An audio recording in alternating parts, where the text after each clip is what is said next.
فاكرين الولا اللي اسمه سفاح الترعه؟ انا عارف كل حاجه عنك واجيبك من وسط اهلك وعلقك كمان. كلمني تاني النهارده وبيقول هو عارف يوم خطوبتي الجديد، وانا مش عارف هو عرفه ازاي. لا وكمان ايه، بيقول ان هو هيندمني على حاجه يوم خطوبتي، وبيقول ان هي غاليه عليا قوي. مش خايف منه ولا مديله اي اهتمام، بس هكلمه قدامكم عشان لازم اتخذ معاه اجراء قانوني في اقرب وقت. يا ابو المجد قلت لك ما تعملش خطوبتك غير يوم عشان اشرب المجد برضه بتركب دماغك. انا اعمله في اليوم اللي انا عاوزه. خلاص انت حر، ما تزعلش بقى من اللي هيحصل. هتعمل ايه يعني؟ شوف يا ابو المجد هندمك على حاجه غاليه عليك قوي يوم خطوبتك.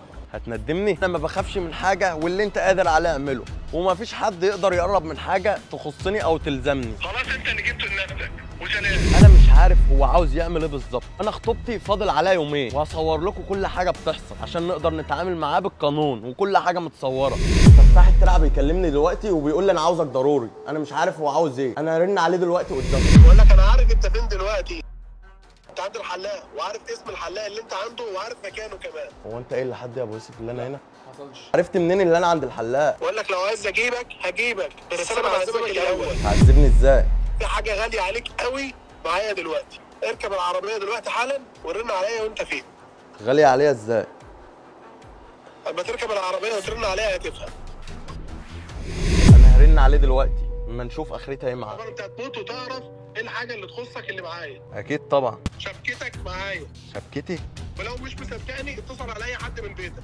انت بتهزر صح؟ اهزر معاك ليه؟ انا مش مصدق كل الهري اللي هو قاله ده، بس انا هرن على اخويا في البيت وهشوفها موجوده ولا لا. بس اكيد طبعا موجوده، وكل اللي بيقولوا كده. يا ابراهيم انت فين؟ انا في البيت اهو. طب بالله اطلع يا ابراهيم كده، اطلع كده فوق. اطلع وشوف الشبكه بتاعتي موجوده ولا لا. وفي حاجه ولا؟ شوف بس معلش بسرعه. خلاص ماشي انا رايح اهو. ايه موجوده ولا لا؟ مش موجوده. مش موجوده ازاي؟ مش موجوده خالص اهو. بندور مش لاقيينها خالص اهو. انت بتهزر؟ طب سلام يا ابراهيم. انا هرن عليه دلوقتي هشوف هو عاوز ايه مني. يا عم انت عاوز مني ايه؟ انت عاوز مني ايه؟ سيبني افرح، النهارده يومي. يا عم انا عايزك تجيلي حالا في شارع الترعه. هو ايه اللي اجي لك يا عم وانا فاضي؟ بقول لك النهارده انا. تجيلي حالا في شارع الترعه. هو انت خدت الشبكه بجد؟ انت ما اتصلتش باي حد من اهلك عشان تسالهم يعني؟ اتخذ معاك اجراء قانوني. فين؟ في شارع الترعه. بص يا سيدي، عارف المصريه للسيارات؟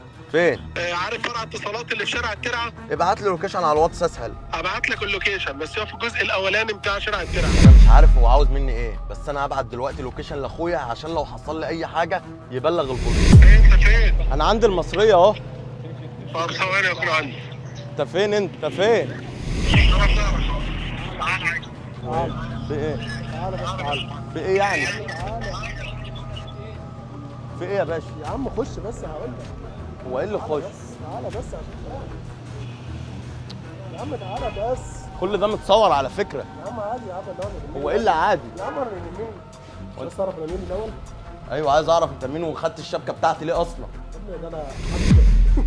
مش فاهم. انا على الرزق. هو ايه اللي اتقل على رزق؟ مفيش وقت يا باشا، ورايا خطوبه. ينفع عريس يروح خطوبته من غير ساعه جديده؟ ساعه جديده؟ اه. طب بتهزر؟ يعني ينفع يعني؟ اول حاجه ايه؟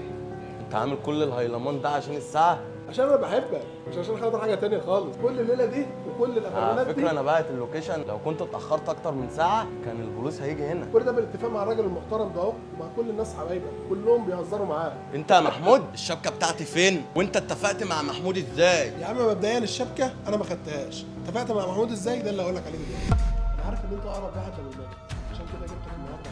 انت عايز ايه من ابو المجد؟ ابو المجد حبيبي وانا من متابعينه جدا على السوشيال ميديا، عايز اهديه بهديه مختلفه وبطريقه مختلفه يوم خطوبته. طب انا اقدر اساعدك ليه طيب؟ انا عايز اعرف كل تحركاته، بينام امتى، بيصحى امتى، بيعمل ايه، كل حاجه عن ابو المجد عايز اعرفها عنه. طب وانا ايش ضمني ان انت مش هتاذيه؟ يا عم اذيه ايه؟ بقول لك انا من محبينه، هتعرف تعمل اللي انا قلت لك عليه ده ولا لا؟ خلاص انا هتعامل. انا دلوقتي هكلم ابراهيم اخو ابو المجد عشان اعرف عنه كل حاجه. حاضر. انا عايز اعرف كل حاجه عن ابو المجد. ازاي يعني مش فاهم؟ انا عايز اعرف هو بيروح فين، المكان اللي هو يحلق فيه. يوم الخطوبه يعني؟ انت مش فاهم انت عاملين مقلب ولا ايه؟ يوم الخطوبه بس هتعرف. خلاص يا سعاده الباشا مفيش مشاكل.